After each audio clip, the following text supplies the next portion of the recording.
بزرگان محترم اور برادران عزیز، وقت تو یہ مختصر ہوتا ہے اور مسائل بہت سارے ذہن میں ہوتے ہیں جن کی ضرورت ہوتی ہے بیان کرنے کی۔ اس مختصر وقت میں کچھ باتیں عرض کرتا ہوں۔ اللہ تعالیٰ کا فضل و کرم ہے، بارشیں کراچی میں ہو رہی ہیں، لیکن بارش رحمت بھی بنتی ہے، زحمت بھی بنتی ہے۔ بعض قوموں پر عذاب آیا، بارش کا عذاب تھا، بارش برسا کر اس قوم کو تباہ کر دیا گیا تھا۔ یہ قوم شعیب علیہ السلام تھی جو ناپ تول میں گھپلا کرتی تھی، خرید و فروخت میں، تجارت میں دھوکہ بازی کرتی تھی، پورے لے کر سامان پورا نہیں دیتی تھی۔ قرآن کریم نے جگہ جگہ اس قوم کا ذکر کیا، اور حضرت شعیب علیہ السلام نے ان کو جو نصیحتیں کی وہ ساری نصیحتیں قرآن میں ذکر کی گئیں، لیکن ان کو توفیق نہ ہوئی۔ جب شعیب علیہ السلام نے ڈرایا کہ تم پر عذاب آ جائے گا تو کہتے تھے کہ تم کون ہوتے ہو ہماری تجارت میں دخل اندازی کرنے والے؟ ہم تاجر لوگ ہیں، ہمیں تجارت کرنے لوگ، تمہاری نماز ہمیں تجارت سے کیوں روکتی ہے؟ رہا عذاب تو لا کر دکھا دو کیا عذاب ہوگا۔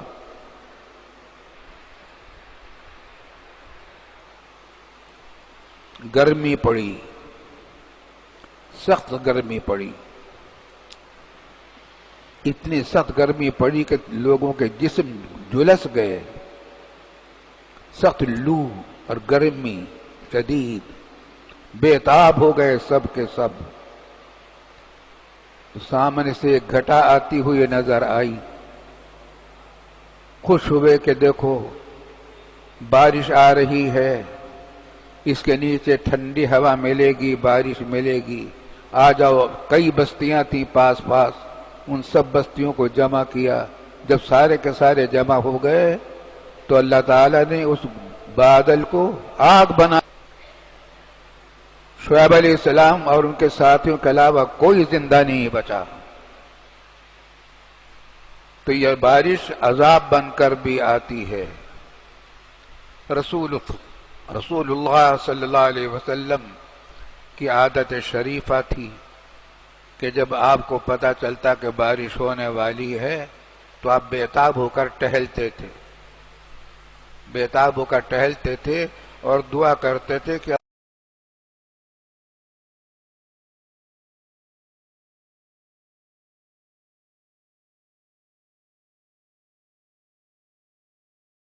بڑی کسی سے نہیں آتا، اس کائنات کا کوئی ذرہ اللہ کی مرضی کے بغیر، اللہ کے حکم اور اس کی اجازت کے بغیر حرکت نہیں کر سکتا، ذرہ برابر۔ یہ کائنات یہ اللہ تعالیٰ نے بھیجا ہے، اور قرآن کہہ رہا ہے کہ ظہر الفساد فی البر والبحر بما کسبت ایدی الناس، بدعمالیاں کر رکھی ہیں۔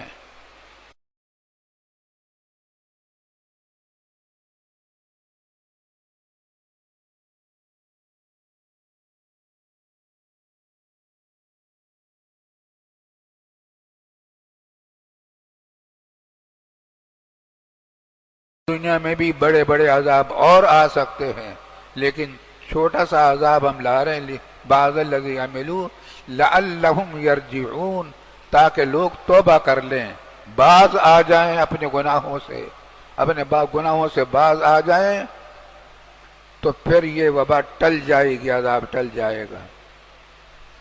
یہی بات چل رہی ہے شروع سے۔ در حقیقت یہ مطالبہ کر لیں، توبہ آج بھی کی جا سکتی ہے، اسی وقت کی جا سکتی ہے۔ توبہ کے لیے کہیں جانا نہیں پڑتا، آسان معاملہ ہے۔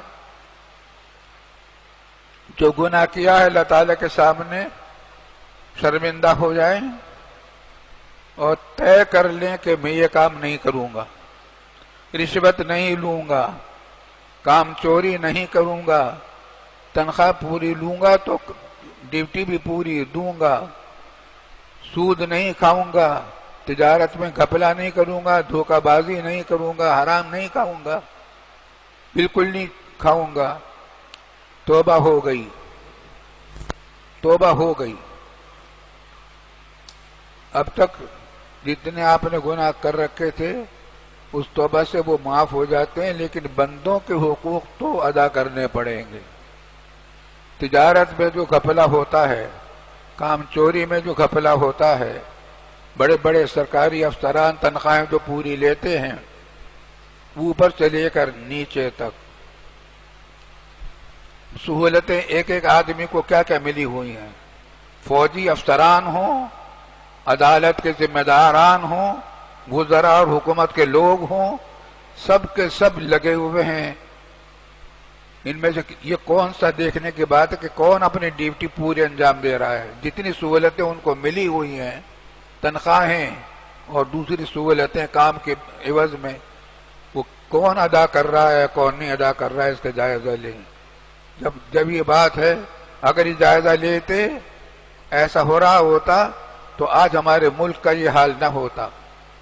ریلیں بند نہ ہوتی، سڑکیں ٹوٹی نہ ہوتی، پل ٹوٹے ہوئے نہ ہوتے، نالے کچرے سے بھرے ہوئے نہ ہوتے، سڑکیں تالاب بنی ہوئی نہ ہوتی، سڑکوں کے اوپر کشتیاں نہ چل رہی ہوتی، بیماریاں نہ پھیلی ہوتی. کوئی گھر بیماری سے خالی نہیں، کوئی گھر بیمار سے خالی نہیں.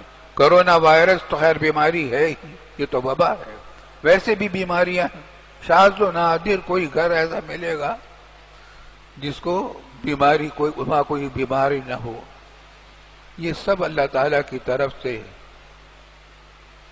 ہمیں توجہ ہے، تنبیہ ہے کہ خدا کے لیے بعض آ جاؤ گے، آ جاؤ برباد ہو جاؤ گے، مصیبت آ جائے گی، مصیبتیں کرتے کرتے زندگی گزار دو گے.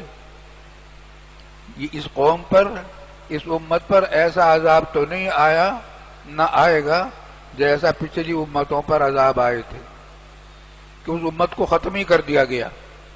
قوم شعیب کو پوری کو ختم کر دیا گیا. حضور صلی اللہ علیہ وسلم کی قوم تو پوری دنیا کے مسلمان ہیں، پورے دنیا کے انسان ہیں. آپ کی امت تو پوری دنیا کے انسان ہے، جس میں کافر اور مسلمان بھی داخل ہیں. تو وہ تو اگر ان کو عذاب کیا جائے گا وہ تو قیامت ہوگی. قیامت سے پہلے ایسا عذاب نہیں آ سکتا یہاں کہ پوری امت، پوری دنیا ختم ہو جائے، پوری آبادی ختم ہو جائے. بیماریاں آئیں گی، کچھ علاقوں پر آئیں گی، کچھ میں کہیں کم، کہیں زیادہ، کہیں کسی طرح کی، کہیں کسی طرح کی، لیکن یہ عذاب آ رہے ہیں. اور کیوں آ رہے ہیں؟ یاد دہانی کے لیے. اور رسول اللہ صلی اللہ علیہ وسلم نے ایک ارشاد فرمایا ہے، وہ بھی بہت یاد رکھنے کے قابل ہے. فرمایا کہ اکثروا ذکر حازم اللذات الموت. اکثروا ذکر حازم اللذات الموت. اکثروا ذکر حازم اللذات الموت. اس چیز کو کثرت سے یاد کیا کرو، اس چیز کو کثرت سے یاد کیا کرو، اس چیز کا کثرت سے ذکر کیا کرو جو لذتوں کو توڑ ڈالے گی، لذتوں کو فنا کر ڈالے گی، دنیا کی ساری لذتوں کو. اور وہ کیا ہے؟ موت. موت کو کثرت سے یاد کیا کرو، زبان سے بھی ذکر کرو، دل سے بھی یاد کرو کہ موت آنے والی ہے. ہم یہاں رہنے کے لیے نہیں آئے، جانے کے لیے آئے ہیں. یہاں کوئی رہنے کے لیے نہیں آتا، سب جانے کے لیے آتے ہیں. کوئی نبی بھی یہاں رہنے کے لیے نہیں آیا، کوئی بادشاہ رہنے کے لیے نہیں آیا. ہر نبی واپس جاتا ہے جہاں سے آیا تھا. ہماری سب کی منزل انشاءاللہ جنت ہے، اور یہ دنیا ہماری امتحان گاہ ہے. اس کے اندر ہمارے امتحان ہیں. اللہ نے کچھ کام کرنے کے بتائے ہیں، نہ کرنے کا حکم دیا ہے.